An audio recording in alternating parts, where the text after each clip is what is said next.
when you look at how we culturally define the path to massive achievement, the underlying assumption is almost always based on addition. Right. It's like this construction metaphor, You lay one brick, then you add another, you tack on more hours to your work day, you acquire more skills, and you just continuously stack like another dozen tasks onto your daily to-do list. Absolutely. We are fundamentally conditioned to treat success like it's purely cumulative. The prevailing logic is that if you want a bigger life, you just have to, cram more into it. Volume is the metric we trust. Yeah, and I mean, it makes complete sense to our brains on a surface level. But when you start peeling back the layers of how extraordinary achievement actually functions, when you look at the data, the physics of effort, and the psychology of high performers, that entire construction metaphor just completely collapses. It really does. We aren't looking at a landscape of addition. We're looking at a landscape of demolition. Demolition, yeah, that's a great way to put it. It is the absolute embodiment of addition by subtraction. Exactly. So welcome to the Deep Dive. Today, we're bringing you an exploration of a surprisingly simple yet fiercely challenging concept. We're looking at how achieving truly extraordinary results requires a ruthless commitment to doing less. Doing a lot less, honestly. Right. We're looking at the core philosophies laid out in Gary Keller's audiobook, The One Thing. And our mission today is to figure out how ignoring the vast majority of things you could do in favor of the singular thing you should do is the ultimate lever for success. The premise sounds like a paradox, especially to the modern worker, Most people operate under this heavy assumption that big success has to be intensely time-consuming. And complicated. Yeah, incredibly complicated, which inevitably breeds these massive anxiety-inducing task lists. So today, we're going to dissect the cognitive science of focus, dismantle the ingrained lies we've been told about productivity, and build a concrete framework for identifying the single most important priority in your life at this exact moment. I love that. Let's get right into the foundational concept here, which is this idea of going small. The fundamental argument is that human effort doesn't compound the way we think it does. And there's a brilliant physical illustration of this involving dominoes. The domino effect. This is so essential for understanding the actual physics of progression. Our brains, they're hardwired to understand linear progression. Right. One step at a time. Exactly. We evolved as hunter-gatherers, so our survival depended on understanding that 1 unit of energy exerted equals roughly 1 unit of result. You line up standard dominoes, knock the first one over, and it sequentially topples the rest. It's highly predictable. But the physics of a domino fall aren't just limited to transferring identical amounts of kinetic energy. Back in 1983, there was this physicist, Loren Whitehead, who published a fascinating finding in the American Journal of Physics. Such a wild study. It really is. He proved that a single falling domino doesn't just have enough energy to knock over another domino of its exact size. It can actually knock over a domino that is 50% larger than itself. And that 50% amplifier, that right there is where we cross the threshold from linear progression into geometric or exponential progression. And this is where human intuition just utterly fails us. You really can't picture it. No, we simply cannot intuitively grasp exponential growth. It's mathematically staggering. Yeah. If you start with a standard 2-inch domino, right, and you line it up with a sequence of dominoes where each subsequent block is 50% larger, it doesn't take long before the numbers get entirely out of hand. Not long at all. Like by the 23rd domino, the block you're toppling is the size of the Eiffel Tower. Which is it's hard to even wrap your head around. And just a few steps later, by the 31st domino, you're knocking over a mass towering over Mount Everest. Mount Everest. And by the 57th domino, you are practically bridging the distance between the Earth and the Moon. Yeah. A kinetic chain reaction that reaches the Moon, starting with a single 2-inch piece of plastic. The mechanics of that geometric progression, they apply directly to human effort, skill acquisition, and capital. When you observe highly successful companies or individuals, they often appear to be doing a million things simultaneously. Right, they seem like they're everywhere. Exactly. They have massive portfolios, intricate operations, global reach. But if you reverse engineer their trajectory, success always leaves a very specific clue. Extraordinary achievement is sequential, not simultaneous. Sequential, not simultaneous. Yes.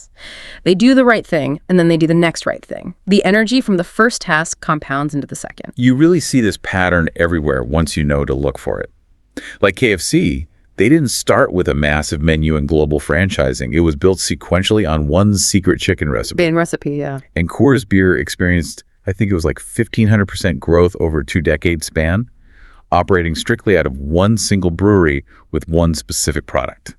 Intel dominated by focusing relentlessly on microprocessors. And Apple is perhaps the most culturally relevant case study of this geometric progression. They didn't build their modern empire by launching 50 different consumer electronics simultaneously. No, they almost went bankrupt trying to do that in the 90s. Right. They moved their singular focus sequentially. The lead domino was the Mac. Once that toppled, it provided the capital, brand equity, and technological foundation for the iMac. That knocked over the iPod, which ultimately brought down the iPhone. It's a perfect chain. Each primary focus created a massive halo effect that subsidized everything else, but the concentration at any given moment in their history was singular. Even something as sprawling as the Star Wars franchise operates on this principle. The movies themselves are the lead domino.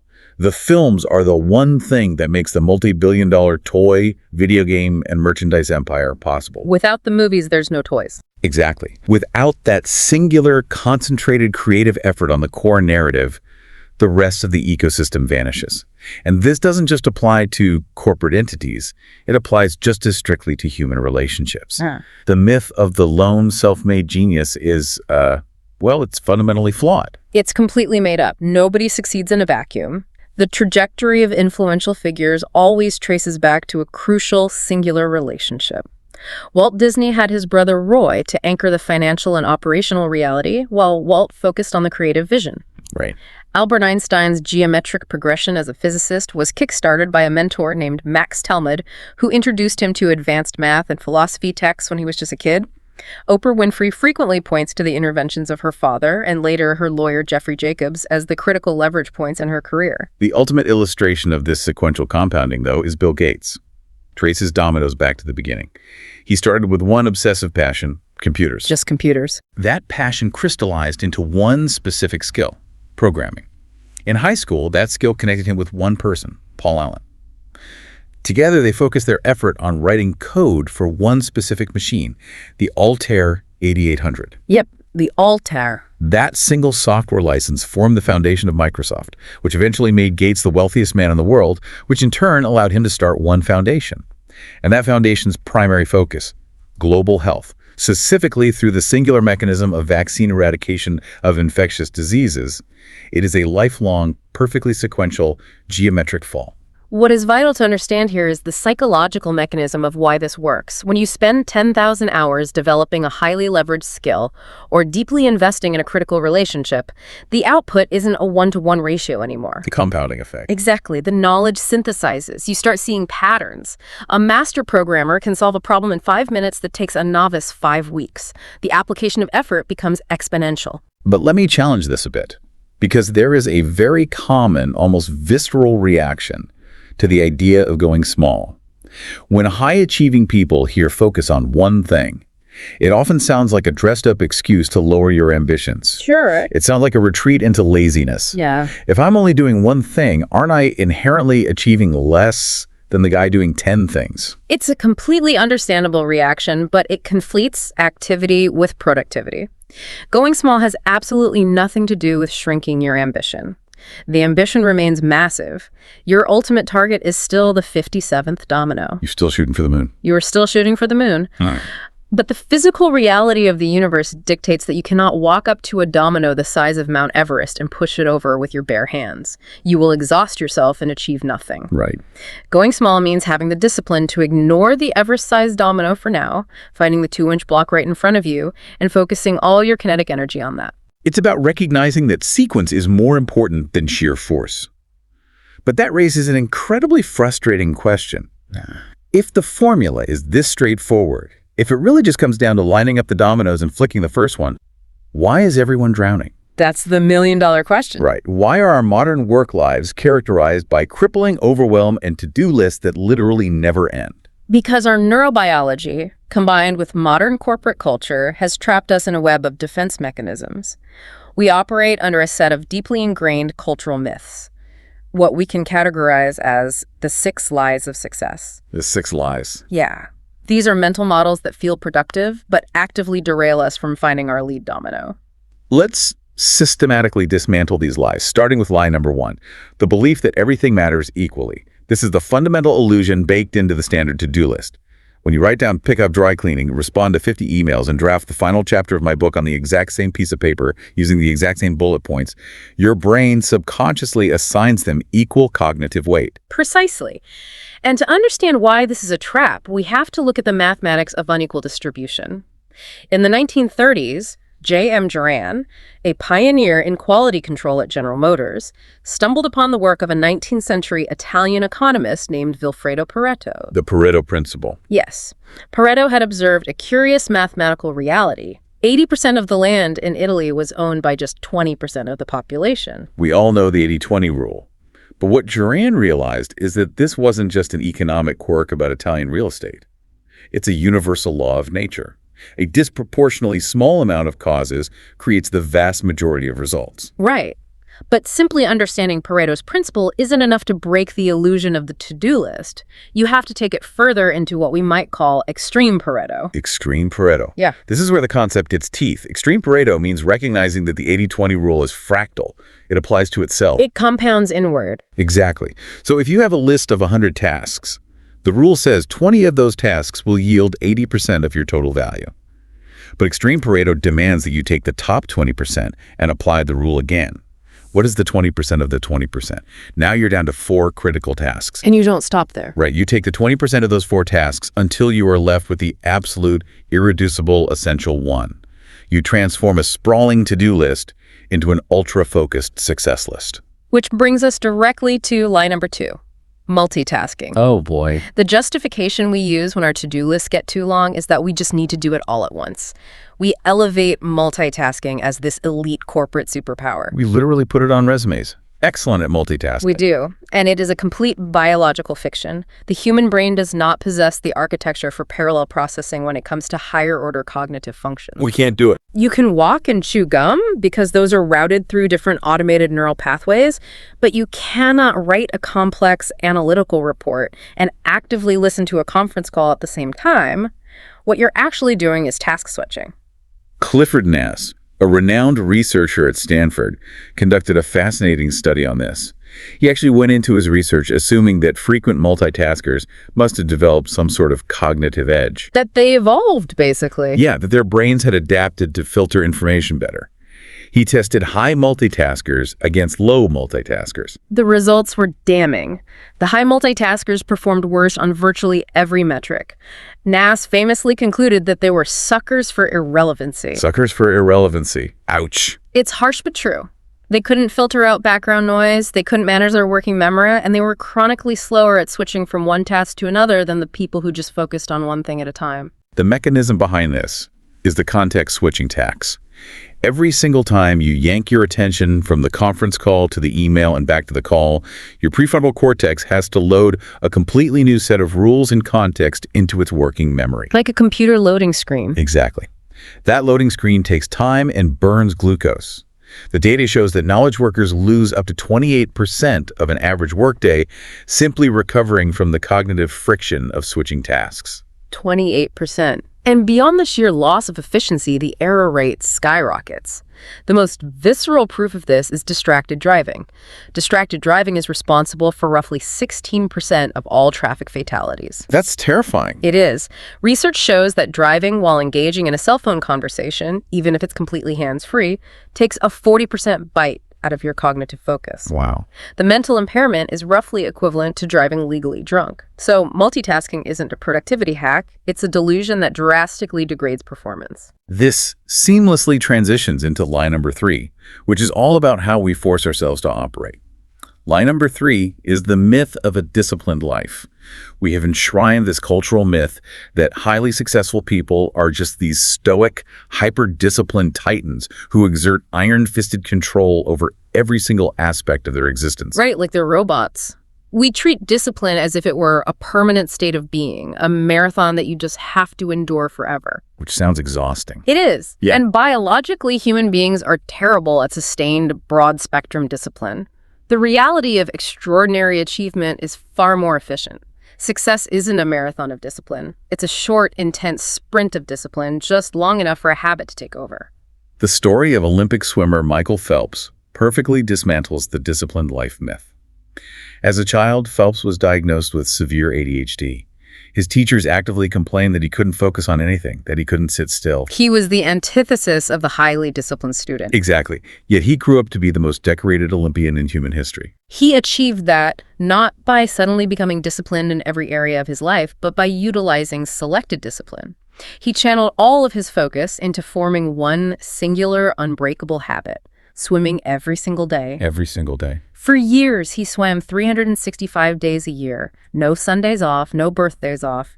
He didn't need to be universally disciplined. He only needed to be disciplined until getting into the pool became an automated neurological response. Which begs the question of duration.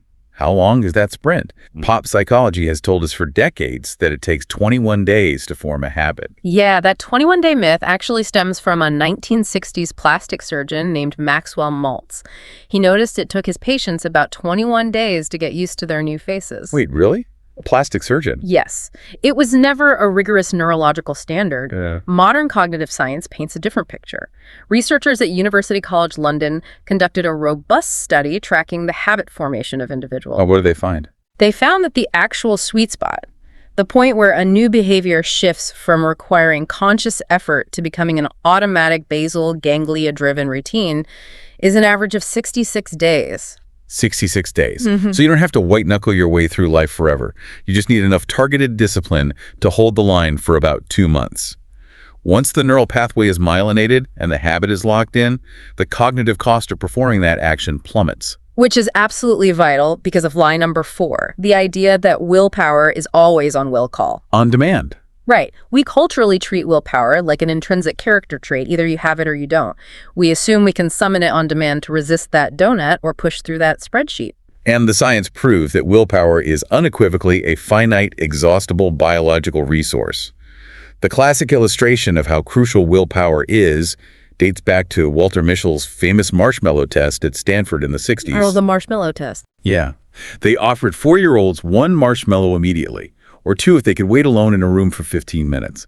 The longitudinal data was wild. Decades later, the kids who demonstrated the willpower to delay gratification had significantly higher SAT scores, lower BMI, and better overall life outcomes. Willpower is the engine of success. But the critical nuance that came from later research is the concept of ego depletion. Your prefrontal cortex, the part of the brain that handles impulse control, complex planning, and focus, is an absolute energy hog. It just drains you. It literally consumes a disproportionate amount of your body's blood glucose. Every single time you make a decision, suppress an emotional reaction, filter out a distraction, or force yourself to do something uncomfortable, you are burning physical fuel. It's exactly like the battery indicator on your smartphone. You wake up after a good night's sleep, unplug, and you're at 100%. But your commute involves biting your tongue when someone cuts you off. There goes 5%. You spend 20 minutes deciding how to phrase a delicate email. Another 10%. You force yourself to ignore the notifications buzzing on your wrist during a meeting. Another 5%. By 3 p.m., your prefrontal cortex is in red battery mode. There's a brilliant and slightly terrifying Stanford study by Papasan that perfectly demonstrates this cognitive load mechanism. He brought in 2 groups of students. One group was asked to memorize a simple 2-digit number. The other group had to memorize a complex 7-digit number. Okay. Then they were instructed to walk down a hallway to another room.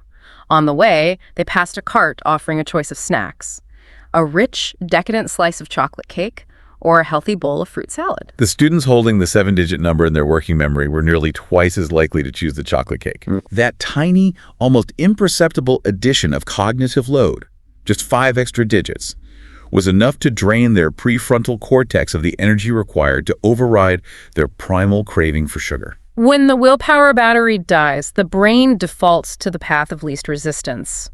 The most visceral, real-world example of this is the famous study of the Israeli Parole Board. Oh, this one is fascinating. Researchers analyzed over 1,000 rulings by judges deciding whether to grant prisoners parole.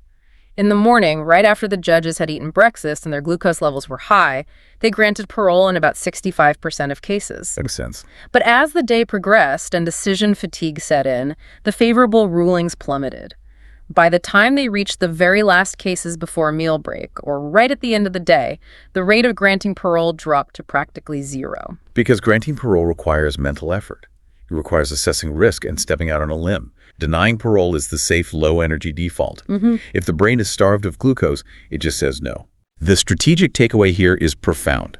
If you have a lead domino that requires immense cognitive effort, you cannot schedule it for 4 p.m. You have to tackle your one thing early in the day when your willpower battery is fully charged, before the friction of life drains it away. Which brings us to a lie that permeates almost every self-help seminar in the world.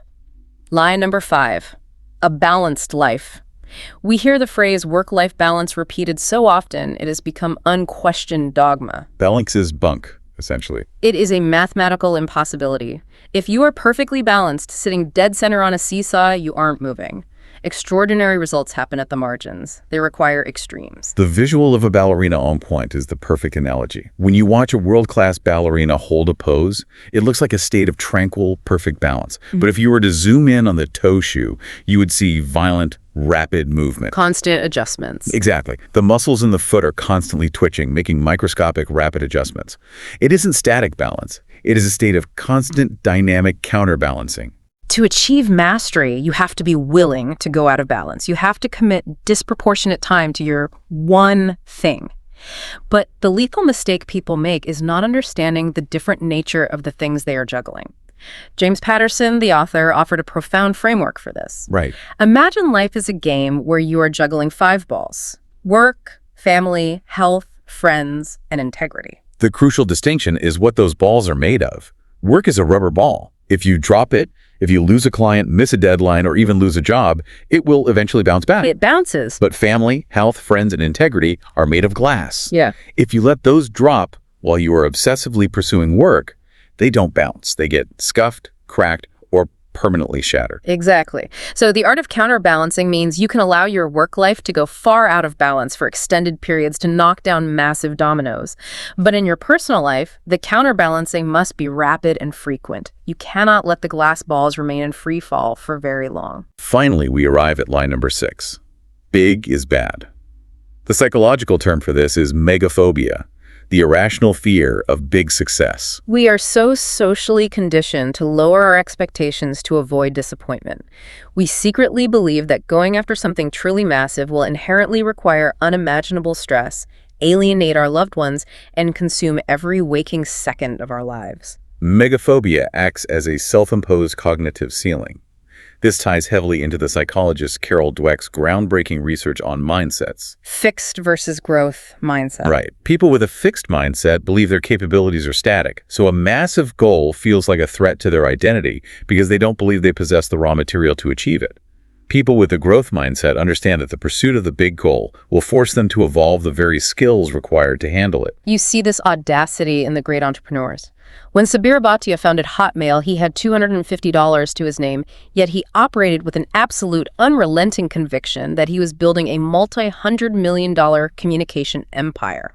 Or look at Arthur Guinness. When he set up his brewery in Dublin, he didn't sign a standard 5-year commercial lease. He signed a lease for 9,000 years. 9,000 years. That is the physical manifestation of refusing to fear big. Yeah. Your thinking dictates your trajectory. If you design your systems for small outcomes, small is all you will ever achieve. So if we synthesize all of this, we've cleared away the psychological brush. We understand that we shouldn't attempt to multitask. We know our willpower is a depleting asset. We recognize that true balance is an illusion, and we know we must not fear scale. The question now becomes, how do we actually orient ourselves? If the to-do list is a trap, what is the compass? The compass is what the framework calls the focusing question. And the goal here is to shift from a clenched, hyper-caffeinated, anxiety-driven hustle to an unclenched, highly focused, fluid state of operation. It all hinges on relentlessly asking one specific sentence. What's the one thing I can do such that by doing it, everything else will be easier or unnecessary? Let's dissect the syntax of that question, because the psychological engineering behind it is brilliant. It starts with, what's the one thing? This is a forcing function. It violently strips away the safety net of the list.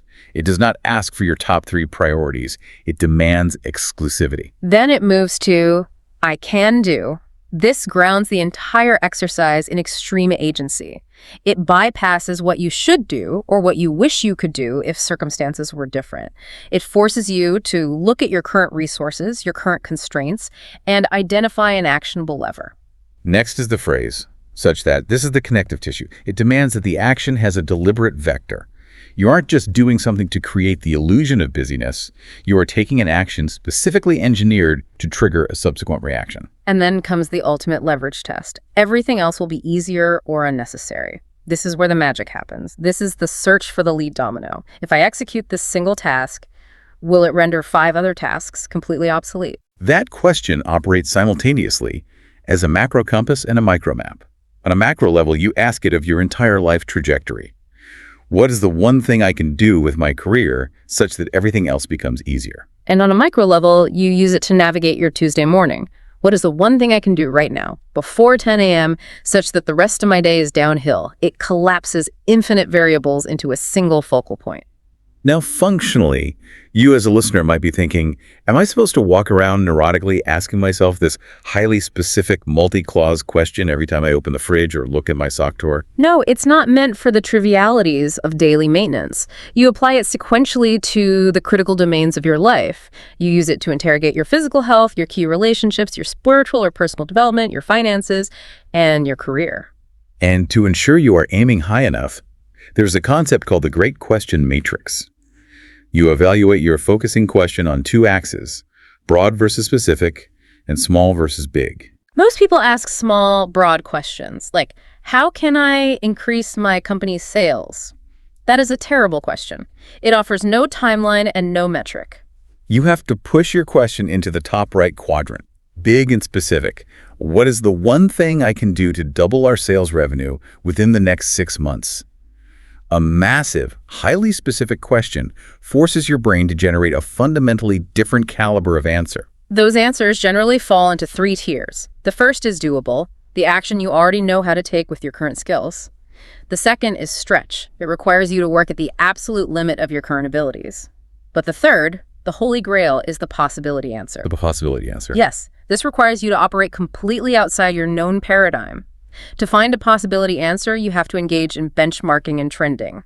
You study the landscape to find the absolute high watermark of what anyone else has ever achieved. That is your benchmark. Then you look at the trajectory of technology and behavior to project where the curve is heading next. Oh, that is as a trend. You aim your focusing question at the space where those 2 lines intersect. exactly. But knowing the right question and finding a brilliant answer is entirely useless if your daily routine is built on a chaotic, reactive foundation. You need a structural architecture to hold this focus. This brings us to the iceberg formula. The iceberg metaphor is perfect because it illustrates the relationship between the visible outcomes of success and the invisible psychological mass required to keep them afloat. Above the water, visible to everyone, is productivity and profit. But that tip is entirely buoyed by the massive, submerged foundation of priority, which in turn rests on the deepest layer, purpose. If you lack purpose, the entire structure capsizes. Let's start at that deepest, darkest layer at the bottom of the iceberg. Purpose. There is a deeply philosophical component to this, illustrated brilliantly by the story of Ebenezer Scrooge in Charles Dickens' A Christmas Carol. Oh, Scrooge. If you look at Scrooge purely through the lens of modern corporate metrics, before the ghosts show up, he is a highly effective individual. He is a productivity machine. His priority is crystal clear, accumulating capital. Right. His purpose, money, dictates his priority, and his productivity perfectly executes it. Yet, he is a miserable, wretched human being. The psychological mechanism here is the difference between extrinsic and intrinsic motivation. Wealth accumulation is extrinsic. It is the begging bowl phenomenon. The begging bowl. Yeah. Human desire, when unmoored from deeper meaning, is a bottomless pit. You can never fill the bowl enough to achieve satiation. But then Scrooge experiences a radical psychological intervention. The ghosts force him to confront his mortality and his legacy. Overnight, his fundamental purpose shifts from hoarding wealth to alleviating human suffering. The moment that foundational layer changes, the entire iceberg shifts. His priority immediately becomes helping the Cratchit family, and his productivity instantly reorients to execute that. Buying the massive turkey, raising Bob Cratchit's salary. It perfectly models the findings of Dr. Martin Seligman, one of the pioneers of positive psychology. Seligman's research concluded that the pursuit of positive emotion, just chasing the feeling of happiness, is fleeting. It doesn't last. No. True. Enduring fulfillment doesn't happen when you get what you want. It is the byproduct of engagement and meaning. Happiness happens on the way to fulfilling a purpose that is larger than yourself. Once that core purpose is defined, you move up to the middle layer of the iceberg, priority. And this requires a cognitive technique called goal setting to the now. We have to talk about the evolutionary bug in human software known as hyperbolic discounting. This is one of the most powerful forces working against long-term achievement.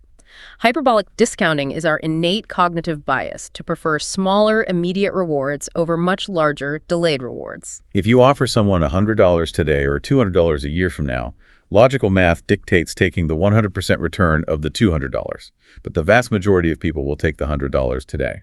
Our brains evolved in a high-mortality, resource-scarce environment where a bird in the hand was literally worth survival. We heavily discount the future because, evolutionarily, the future was never guaranteed. To override this millions of years old hardware, you cannot just set a 5-year goal and hope your daily actions align with it. The disconnect is too vast. Goal setting to the now forces you to mentally chain the future directly to the present moment. I like to visualize this as a set of Russian matryoshka nesting dolls. It's a perfect spatial representation of the concept. You start by carving the massive outer someday doll. What is the one ultimate thing I want to achieve? Then you open that doll, and inside is the 5-year doll. Based on my someday goal, what must I achieve in the next 5 years? And inside that is the 1-year doll. Exactly. You keep opening them, the monthly goal, the weekly goal, the daily goal, until you finally arrive at the tiny, solid, irreducible doll at the absolute center. That center doll represents the exact present moment. It asks, based on my daily goal, what is the single thing I need to do right now? It bridges the psychological gap of hyperbolic discounting by making the long-term goal feel incredibly immediate and actionable. And the act of physically documenting this chain is critical. Dr. Gail Matthews, a psychology professor at Dominican University, conducted a comprehensive study on goal setting. Right, the writing it down study. Yes. She found that individuals who actually wrote down their goals and action commitments were 39.5% more likely to achieve them than those who merely kept them in their heads. So we have our purpose. We have connected it to our present priority via the nesting dolls. Now we breach the surface of the water to the final layer. Productivity. How do we ensure that the tiny center doll actually gets executed? The tactical answer is time blocking. Time blocking is the practice of making an unbreakable appointment with yourself to do your one thing. And the sequence in which you block your calendar is deeply counterintuitive. The very first thing you block out for the year is your time off, your vacations, your long weekends. Which sounds completely backwards to the hustle culture mindset. But it goes back to the battery depletion mechanism we discussed with willpower.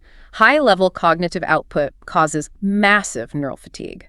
Elite performers view their work as the intense period of exertion that happens between their mandatory periods of rest and recovery. If you don't block the recovery first, the work will invariably expand like a gas to fill every available cubic inch of your life, leading to burnout. Once the recovery is protected, you block time for your one thing. And the recommended dosage here usually shocks people. A minimum of 4 unbroken hours a day. 4 hours of deep, unadulterated focus. When I first encountered this, I thought, there is no way I can disappear for half a day, every day. It is intimidating, but it is deeply grounded in the realities of how value is created in the modern economy. Paul Graham, the legendary venture capitalist and essayist, wrote a seminal piece about the maker versus manager schedule. A classic essay. A manager's day is divided into 30 to 60-minute intervals. Their job is to switch contexts, constantly improving budgets, answering emails, unblocking team members, putting out localized fires. But a maker, a software engineer, a writer, a strategic planner, a designer, cannot create highly leveraged value in 30-minute chunks. It takes them 30 minutes just to load the complex architecture of a problem into their working memory. They require massive, contiguous blocks of time to reach a state of flow. If a manager interrupts a maker for a quick 10-minute check-in right in the middle of a 4-hour block, they haven't just stolen 10 minutes. They have effectively destroyed the entire block because the maker's cognitive context has been shattered. To achieve extraordinary results, you almost always have to adopt a dual identity. You have to fiercely protect your mornings, to operate on a maker's schedule, executing your one thing, and then transition into a manager's schedule in the afternoon to handle the inevitable administrative friction of life. And the final piece of the time blocking puzzle is blocking time to actually plan your time blocks. You have to schedule a weekly hour to review your matryoshka dolls and ensure your daily actions are still chained to your ultimate purpose. This requires a relentless consistency. Comedian Jerry Seinfeld has a famously effective methodology for this. In his early days, he hung a massive year-at-a-glance calendar on his wall. Every single day that he sat down and completed his one thing, writing a new joke, he would take a thick red marker and draw an X over that date. Just a big X. Yeah. After a few days, a chain started to form. His entire psychological focus shifted away from, is this joke funny, to a much simpler imperative. Don't break the chain. It gamifies consistency and shifts the focus from the outcome, which can be daunting, to the process, which is entirely within your control. But let's step out of the theoretical vacuum and into the harsh reality of an open plan office. Blocking off 4 hours a day sounds magical until your boss demands a report, your toddler starts screaming, and your inbox is overflowing. Life happens. Defending that 4-hour block requires going to war. You have to master what the framework calls the 3 commitments, and you have to fight off the 4 thieves of productivity. Let's look at the 3 commitments first, because these are the internal psychological shifts required to sustain this level of focus. Commitment number 1 is to follow the path of mastery. True mastery, as popularized by K. Anders Ericsson's research into the 10,000-hour rule, is not a destination you arrive at. It is an endless continuum. I love the martial arts analogy for this. When a dedicated martial artist finally achieves the rank of black belt, the ultimate symbol of mastery, it is tradition to ask to be buried wearing their original frayed white belt. Because the true master understands that they are simultaneously a master of what is behind them and an absolute apprentice to what is still ahead. The learning curve never flattens. Which perfectly sets up commitment number 2, moving from E to P, from entrepreneurial to purposeful. This is arguably the most critical cognitive leap a professional can make. E to P. Right. We all start new endeavors with natural enthusiasm, that is the E. We rely on our innate talent and energy. We grab an axe and we just start aggressively chopping wood. But eventually, sheer effort and natural talent hit a hard ceiling. In cognitive psychology, Joshua Foer popularized the term for this, the OK plateau. The OK plateau. It's the point where you get just good enough at a skill that your brain automates it and you stop improving. Think about your typing speed. You got fast enough to be okay at your job, and then you plateaued for the next 10 years. You didn't keep getting faster just by typing more emails. To break through the OK plateau, you cannot just employ more E. Swinging the axe harder won't fell a redwood. You have to become purposeful. You have to stop, put the axe down, and ask, where can I acquire a chainsaw? A complete paradigm shift. It requires a fundamental paradigm shift. You have to actively seek out completely new models, invest in new systems, and build new relationships that allow you to bypass your biological limitations. Commitment number 3 is living the accountability cycle. This comes down to a binary choice in how you view the world. Are you an author or are you a victim? Consider a scenario where 2 managers are facing a sudden, massive drop in quarterly sales due to a market shift. The victim manager's immediate psychological response is defensive evasion. They blame the macroeconomic climate, they complain about their lazy sales team, and they ultimately declare, there's nothing I could do, it wasn't my fault. They surrender their agency. But the author manager looks at the exact same devastating data and accepts reality. They acknowledge that a competitor outmaneuvered them, and they ask the only question that matters. What can I do differently right now to alter this trajectory? Accountability is the recognition that while you don't control the environment, your outcomes must absolutely inform your future actions. And bringing external accountability into the mix is a massive force multiplier. Remember the goal-setting study that showed a 39.5% success rate for writing goals down? If you take those written goals and share regular progress reports with a dedicated accountability partner, your probability of success rockets up to 76.7%. Those 3 commitments fortify your internal resolve. But you still have to defend the perimeter against the 4 thieves of productivity. These are the external and behavioral forces actively trying to steal your 4-hour time block. Thief number 1 is the inability to say no. We brought up Apple earlier. When Steve Jobs returned to Apple in 1997, the company was hemorrhaging cash and manufacturing roughly 350 different products. It was a chaotic mess of printers, cameras, and random computers. A total mess. Within months, Jobs slashed that lineup from 350 down to 10. That required delivering 340 massive, definitive, often brutal no's. As he explained it, focus isn't about saying yes to the one thing you're working on. It is fundamentally about saying no to the hundreds of other genuinely good ideas that will distract you. Gary Keller developed a practical tactic for this called the 3-foot rule. If a request, a project, or a distraction is not directly related to his one thing, it is metaphorically not allowed to get within 3 feet of him. It is deflected entirely. But let's get deeply practical here. A CEO can slash 340 products. An entry-level employee cannot look their manager in the eye and say, "No, I will not do that report. I am time blocking."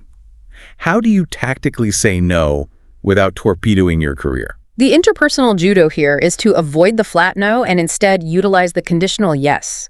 When your boss drops an urgent but non-essential task on your desk during your deep work block, you say, "Yes, absolutely. I'm currently focused on the primary deliverable we agreed upon. If I get this new request back to you by 3 p.m. tomorrow, will that work for your timeline?" That is brilliant. The vast majority of the time, the requester is simply trying to offload cognitive burden from their own plate. They don't actually need it done that exact second. You satisfy their need to hand it off while fiercely protecting your current block. That is incredibly practical. Thief number 2 is the fear of chaos. This is a massive psychological hurdle. When you actually lock yourself away to focus on one thing for 4 hours, the rest of your life doesn't politely hit pause. Unread emails will pile into the hundreds. Minor deadlines will be missed. Colleagues will get annoyed. Messes are absolutely guaranteed. The filmmaker Francis Ford Coppola perfectly captured this reality. He said, "Anything you build on a large scale or with intense passion invites chaos. Perfectionism across the board is incompatible with extraordinary achievement in one area." You have to be okay with a mess. You have to develop the psychological fortitude to sit comfortably in the center of a mess, letting the minor localized fires burn while you focus on building the skyscraper. Which transitions into thief number 3, poor health habits. Because enduring that chaos requires massive physical and emotional resilience. You cannot sustain intense cognitive focus if your underlying biological machinery is compromised. Productivity frameworks often ignore biology, which is a fatal flaw. Managing your personal energy is a prerequisite for executing your one thing. This requires a daily energy plan that starts from the ground up. Right. Spiritual energy, derived from meditation, prayer, or quiet reflection. Physical energy, which demands uncompromising standards for nutrition, exercise, and critically, sleep. Emotional energy replenished by meaningful connection with loved ones. Mental energy harnessed by planning your matryoshka dolls. Only when those foundation stones are laid do you have the surplus business energy required to execute your 4-hour block. If you try to steal from your sleep to work an extra hour, you degrade your prefrontal cortex, your willpower evaporates, and your dominoes freeze in place. And finally, thief number 4, your environment. This encompasses both the physical space you occupy and the psychological space created by the people around you. Your willpower is no match for a toxic or distracting environment. There is a landmark study by Nicholas Christakis that tracked the social networks of thousands of people over decades. He discovered that if a close mutual friend of yours becomes obese, your own chances of becoming obese increase by 57%. That is a staggering statistic. It proves that attitudes, baselines, and standards are highly contagious. If you are surrounded by people who view deep work as an excuse to avoid meetings, or who constantly interrupt you with trivialities, your ambition will slowly erode to match their baseline. To combat this, you have to engineer what is essentially a physical and digital bunker. You physically remove yourself from the high-traffic areas of your office if possible. You store water and provisions at your desk so you aren't tempted to wander to the break room and lose an hour to gossip. You sweep for digital minds. Meaning your phone is in another room, Wi-Fi is disabled if you don't need it, and notifications are ruthlessly silenced. And you enlist support. You communicate clearly to your ecosystem, "I'm going into the bunker until noon. Unless the building is literally on fire, I will respond to you this afternoon." The comedian Lily Tomlin once observed that the road to success is always under construction. You cannot rely on willpower to navigate the road. You have to actively build the guardrails of your environment to keep you moving in the right direction. But man, when you lay it all out like this, internalizing the focusing question, confronting your own hyperbolic discounting, fighting off the thieves, constantly disappointing people by saying no, it is an exhausting prospect. It requires a profound, terrifying leap of faith to ignore 99% of your life to focus on the 1%. It does. Why bother? What are the ultimate stakes of adopting this philosophy? To understand the stakes, we have to look at the very end of the human journey. The ultimate consequence of failing to find your one thing isn't just a lower salary or a less impressive resume. The ultimate consequence is regret. Regret. The framework points to the deeply moving work of Bronnie Ware, an Australian palliative care nurse who spent years counseling people in the final weeks of their lives. She recorded their recurring epiphanies and compiled the top regrets of the dying. And when you read her findings, the things people don't regret are illuminating. Nobody on their deathbed ever regretted that they didn't answer enough emails. Nobody regretted missing out on a promotion because they didn't multitask hard enough. The number one regret, echoed by almost every single patient she cared for, was this: I wish I'd had the courage to live a life true to myself, not the life others expected of me. Wow. It was the agony of unfulfilled hopes, of realizing that they had spent their brief time on Earth knocking down other people's dominoes while their own lay untouched. This is a devastating realization. If you let the world dictate your to-do list, if you let the fear of chaos bully you into a state of false reactive balance, you inevitably end up living the life others expect of you. You become a supporting character in someone else's geometric progression. Which perfectly synthesizes the entire philosophy we've explored today. Success, extraordinary, fulfilling success, is an inside job. It is not about fighting the external world to acquire more things. It is about an internal alignment. You align your deepest purpose, you translate that into a present priority, and you execute it with unrelenting productivity. There is a beautiful little story that captures this perfectly. A father is trying to get some complex work done at his desk, but his young son keeps interrupting him, wanting to play. Desperate to buy himself an hour of uninterrupted time, the father rips a full-page map of the world out of a magazine. He tears it into dozens of tiny pieces, hands it to his son with a roll of tape, and says, "Let's see how long it takes you to put the world back together." He assumes a complex geographical puzzle will occupy a child for hours, but less than 10 minutes later, the boy is back. The map is perfectly taped together. Every continent is exactly where it belongs. The father is absolutely stunned. He asks, "How on earth did you do that so fast? You don't even know geography."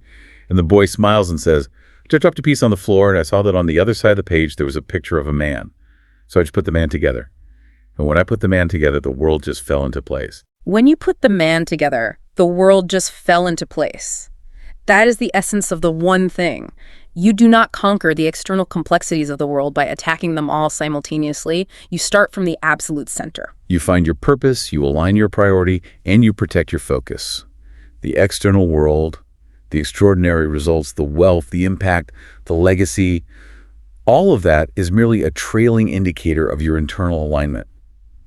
It naturally follows. It is the inevitable result of the 57th domino falling. So as we bring this deep dive to a close, I want to leave you, the listener, with a final provocative challenge. It draws directly on the physics of that lead domino. Let's hear it. Take a hard, honest look at your life right now. Look at that overwhelming, chaotic to-do list that has been draining your willpower and elevating your cortisol levels. What if the very first domino you need to topple today isn't a task at all? What if your lead domino, the singular action that will make everything else easier or unnecessary, is simply finding the courage to say a single definitive no to the one major thing you've been doing purely to fulfill someone else's expectations? It is the ultimate and often the most terrifying application of the focusing question. You must ruthlessly remove what is unnecessary so the essential finally has the space to speak. Identify your extreme Pareto. Protect your prefrontal cortex. Build your Matryoshka dolls. And above all, find your lead domino. Thank you for taking this deep dive with us today. We'll see you next time.